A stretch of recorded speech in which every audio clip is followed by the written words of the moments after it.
Hello दोस्तों। सबसे पहले मैं आपसे रिक्वेस्ट करना चाहती हूँ कि वीडियो देखने के बाद सब्सक्राइब ज़रूर कर लीजिएगा।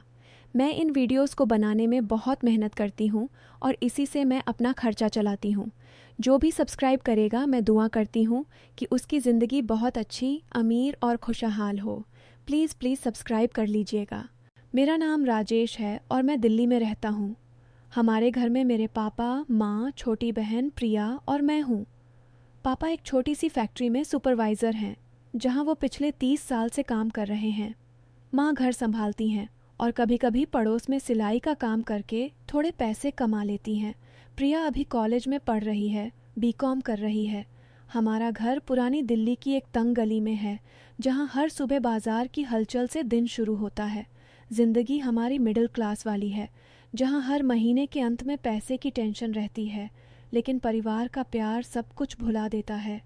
पापा हमेशा कहते हैं कि मेहनत से कमाया पैसा ही सच्ची खुशी देता है। मैं एक छोटी अकाउंटिंग फर्म में जूनियर अकाउंटेंट हूँ। सुबह 9 बजे ऑफिस जाता हूँ और शाम 7 बजे लौटता हूँ। काम ठीक ठाक है, लेकिन सैलरी इतनी नहीं कि घर की सारी ज़रूरतें आसानी से पूरी हो जाएं। पिछले कुछ महीनों से घर में टेंशन बढ़ गई है। पापा की तबीयत ठीक नहीं रहती, उनकी कमर में दर्द रहता है और डॉक्टर ने ऑपरेशन की सलाह दी है। लेकिन ऑपरेशन के लिए 50,000 रुपये चाहिए, जो हमारे पास नहीं है। प्रिया की कॉलेज फीस भी बाकी है और माँ की आंखों में हमेशा चिंता रहती है। मैं घर का बड़ा बेटा हूँ, तो जिम्मेदारी मुझ पर है। हर रात सोने से पहले सोचता हूँ कि कैसे घर की मदद करूँ। यह बात उन दिनों की है जब दिल्ली में महंगाई बहुत बढ़ गई थी। सब्जियां दोगुनी हो गईं, दूध के दाम आसमान छू रहे थे। ऑफिस में भी काम का प्रेशर था। मेरे बॉस श्रीमान गुप्ता जी एक सख्त आदमी हैं। वो कहते हैं कि ईमानदारी से काम करो, लेकिन कभी कभी क्लाइंट्स के साथ डीलिंग में छोटी मोटी चालाकियां सिखाते भी हैं। मेरे साथ काम करने वाला एक लड़का है, संजय। वो मेरा दोस्त जैसा है, लेकिन थोड़ा महत्वाकांक्षी है। हम दोनों साथ में चाय पीते हैं और घर की बातें शेयर करते हैं। एक दिन ऑफिस में लंच ब्रेक के दौरान संजय ने मुझसे कहा, यार राजेश, तेरी फैमिली की प्रॉब्लम सुनकर दुख होता है। मेरे पास एक आइडिया है, अगर तू माने तो। मैंने पूछा, क्या आइडिया? वो बोला, देख, हमारे क्लाइंट मिश्रा जी की कंपनी का अकाउंट हम हैंडल करते हैं। उनके पास बड़ा बिजनेस है, इंपोर्ट एक्सपोर्ट का। अगर हम थोड़ी इनसाइड इन्फॉर्मेशन किसी को दे दें तो अच्छे पैसे मिल सकते हैं। मैं चौंक गया। मैंने कहा, नहीं संजय, ये गलत है। बॉस को पता चला तो नौकरी चली जाएगी। वो हंसा और बोला, अरे यार, कौन बताएगा? बस थोड़ी सी डिटेल्स और तेरे पापा का ऑपरेशन हो जाएगा। सोच ले। मैंने बात टाल दी, लेकिन मन में घुमड़ने लगा। शाम को घर लौटा तो पापा सोफे पर लेटे थे, दर्द से कराह रहे थे। माँ उनके पैर दबा रही थी। प्रिया किताबें पढ़ रही थी, लेकिन उसकी आंखों में थकान थी। मैंने सोचा, अगर थोड़े पैसे आ जाएं तो सब ठीक हो जाएगा। रात भर नींद नहीं आई। अगले दिन ऑफिस में संजय फिर आया। बोला, राजेश, मैंने एक आदमी से बात की है। वो मिश्रा जी के कॉम्पिटिटर हैं। बस उनके कुछ इनवॉइस की डिटेल्स चाहिए और वो 50,000 दे देंगे। तू अकाउंट्स देखता है, तेरे लिए आसान है। मैं हिचकिचाया। मन में परिवार की तस्वीर घूम रही थी। पापा की मेहनत, माँ की चिंता, प्रिया की पढ़ाई। मैंने सोचा, बस एक बार, फिर कभी नहीं। मैंने हाँ कह दी। संजय खुश हो गया। बोला, ठीक है, शाम को मिलते हैं। ऑफिस के बाद हम एक छोटी चाय की दुकान पर मिले। संजय ने मुझे एक पेन ड्राइव दी और कहा, इसमें डाल दे डिटेल्स, कल सुबह देना। मैं घर गया, लेकिन मन बेचैन था। रात को सब सो गए तो मैंने लैपटॉप ऑन किया, ऑफिस की फाइल्स कॉपी की। हाथ कांप रहे थे। सोचा, यह गलत है, लेकिन परिवार के लिए। अगले दिन संजय को दे दिया। वो बोला, अच्छा किया यार, 2-3 दिन में पैसे मिल जाएंगे। मैं ऑफिस में काम कर रहा था, लेकिन डर लग रहा था। क्या पता लग जाए, बॉस को शक हो। लेकिन संजय ने कहा, चिंता मत कर, सब सेट है। कुछ दिन गुजर गए। एक शाम संजय ने मुझे फ़ोन किया। बोला, मिल पैसे, आधे तेरे आधे मेरे, कल ऑफिस के पास मिल। मैं खुश हुआ। सोचा, पापा का ऑपरेशन हो जाएगा। अगले दिन मिले तो संजय ने 25,000 दिए। बोला, बाकी अगले हफ्ते। मैंने पैसे जेब में रखे और घर गया। माँ से कहा, माँ, ऑफिस से बोनस मिला पापा के ऑपरेशन के लिए। माँ की आंखों में आंसू आ गए। बोली, बेटा, तू घर का सहारा है। पापा ने सर पर हाथ रखा और कहा, भगवान तुझे खुश रखे। प्रिया ने हक किया। मैं खुश था, लेकिन अंदर से अपराध बोध था।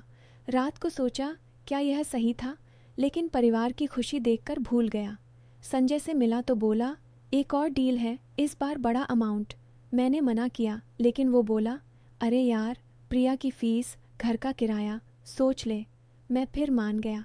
इस बार एक दूसरे क्लाइंट की टैक्स डिटेल्स, पैसे मिले ज़्यादा। घर में सब खुश। पापा का ऑपरेशन हो गया। डॉक्टर बोले अब ठीक हो जाएंगे। माँ ने मंदिर में प्रसाद चढ़ाया, लेकिन मेरे मन में डर बढ़ रहा था। ऑफिस में बॉस ने एक मीटिंग बुलाई। बोले कुछ क्लाइंट्स शिकायत कर रहे हैं कि उनकी इन्फॉर्मेशन लीक हो रही है, सब सावधान रहो। मैं घबरा गया। संजय से कहा, बंद कर ये सब। वो बोला, आखिरी बार।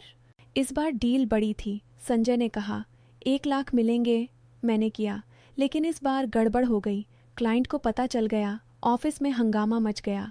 बॉस ने जांच शुरू की। मैं डर से सहम गया। घर पर भी टेंशन। पापा अब ठीक थे, लेकिन मैं रातों को नहीं सो पाता। एक दिन संजय ने फ़ोन किया। बोला, यार तेरे नाम पर शक हो रहा है, मैं भाग रहा हूँ, तू संभाल। मैं स्तब्ध रह गया। दोस्त ने धोखा दे दिया। मैंने सोचा अब क्या होगा, परिवार की इज्जत, पापा की मेहनत। अगले दिन ऑफिस गया तो बॉस ने बुलाया। बोले, राजेश क्या तूने इन्फॉर्मेशन लीक की? मैं चुप रहा। आंसू आ गए। बोले, सच बता, नहीं तो पुलिस आएगी। मैं रो पड़ा। सब बता दिया। बॉस गुस्से में थे, लेकिन बोले, तू अच्छा लड़का है, गलती हुई लेकिन अब सुधार। मैंने नौकरी खो दी। घर गया तो पापा से छुपा नहीं सका। रात को सबको बताया। पापा स्तब्ध। बोले, बेटा मैंने तुझे ईमानदारी सिखाई थी, ये क्या किया? माँ रो रही थी। प्रिया बोली, भैया कैसे? मैं पैरों में गिर गया। बोला, माफ़ कर दो, परिवार के लिए किया लेकिन गलत था। रात भर रोया। अपराध बोध से जीना मुश्किल। अगले दिन मैंने फैसला किया। बॉस से मिला। बोला, सर मैं सब ठीक करूँगा, क्लाइंट से माफ़ी मांगूंगा। बॉस बोले, ठीक है, लेकिन सज़ा मिलेगी। मैं क्लाइंट के पास गया, घुटनों पर बैठकर माफ़ी मांगी। बोले, जवान लड़का है, सुधार ले। पुलिस केस नहीं हुआ, लेकिन जुर्माना भरना पड़ा। घर के पैसे लगे। संजय पकड़ा गया। उसने भी माफ़ी मांगी। मैंने नई नौकरी ढूंढी, छोटी सी, लेकिन अब ईमानदारी से। पापा ने कहा, बेटा गलती से सीख। मैंने प्रिया की पढ़ाई के लिए ट्यूशन शुरू किया। माँ की मदद की। परिवार फिर से जुड़ गया। कुछ महीनों बाद मैंने एक ईमानदार बिजनेस शुरू किया, छोटा सा अकाउंटिंग सर्विस। सफल हुआ।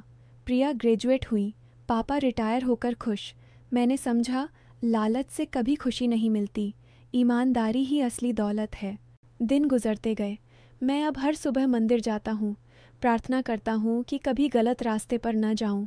घर में अब अमन है। प्रिया की नौकरी लग गई। माँ की आंखों में सुकून। पापा कहते हैं, बेटा तूने सुधार लिया, यही बड़ी बात है। मैंने संजय से भी माफ़ी मांगी जब वो जेल से आया। वो भी बदल गया। अब हम दोनों ईमानदार जीवन जीते हैं। यह कहानी सिखाती है कि लालच और धोखे से मिली सफलता कभी स्थायी नहीं होती। परिवार की इज्जत और अपनी अंतरात्मा की शांति सबसे महत्वपूर्ण है। गलती होने पर उसे स्वीकार कर सुधारना ही सच्ची बहादुरी है। लेकिन कहानी यहाँ ख़त्म नहीं हुई।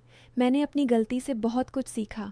अब मैं युवाओं को सलाह देता हूँ कि मिडिल क्लास की ज़िंदगी में प्रेशर बहुत होता है, लेकिन शॉर्टकट कभी मत लेना। पापा की मेहनत याद रखो, माँ के त्याग को सम्मान दो। एक दिन मैंने प्रिया से बात की। बोला, बहन कभी पैसे की लालच में मत पड़ना। वो बोली, भैया तुम्हारी कहानी से मैंने सीख लिया। घर में अब हर शाम हम साथ बैठते हैं, बातें करते हैं, कोई टेंशन नहीं। मैंने एक छोटा सा NGO शुरू किया जहां गरीब बच्चों को अकाउंटिंग सिखाता हूं ताकि वो ईमानदार तरीके से आगे बढ़ें। संजय भी इसमें शामिल हो गया। हम दोनों अब दोस्त हैं, लेकिन सच्चे वाले। जीवन ने सिखाया कि गलतियां इंसान को बनाती हैं, लेकिन सुधार उसे इंसानियत देता है। अब सोचता हूँ अगर उस वक्त लालच न किया होता तो कितना अच्छा होता, लेकिन शायद वह गलती ज़रूरी थी सीखने के लिए। पापा अब पूरी तरह ठीक हैं। वो फैक्ट्री से रिटायर होकर घर पर रहते हैं, लेकिन खुश हैं। माँ कहती हैं, भगवान ने सब ठीक कर दिया। प्रिया की शादी की बात चल रही है, एक अच्छे घर में। मैं अब घर का मजबूत स्तंभ हूँ। यह सब देखकर लगता है कि ईमानदारी की राह मुश्किल है, लेकिन उसका फल मीठा होता है। दोस्तों, जीवन में कभी लालच मत करना। परिवार की खुशी ईमानदार मेहनत से ही आती है। गलती हो जाए तो उसे छुपाओ मत, स्वीकार करो और बदलो। यही सच्ची नैतिकता है। कहानी आगे बढ़ती है। 1 साल बाद मेरी नई नौकरी में प्रमोशन हुआ। बॉस ने कहा, राजेश, तेरी ईमानदारी देखकर खुश हूँ। मैंने मुस्कुराकर कहा, सर, सीख मिली है। घर में खुशी का माहौल। प्रिया की शादी हो गई। समारोह में सब आए, संजय भी। वो बोला, यार, तेरी वजह से मैं बदला। मैंने कहा, नहीं, अपनी वजह से। अब हम दोनों मिलकर एक छोटा बिजनेस चलाते हैं। ईमानदार, कोई लीक नहीं, कोई धोखा नहीं। पापा गर्व से कहते हैं, मेरा बेटा सच्चा है। माँ दुआएं देती हैं। यह देखकर लगता है कि जीवन दूसरा मौका देता है, अगर हम सुधारना चाहें।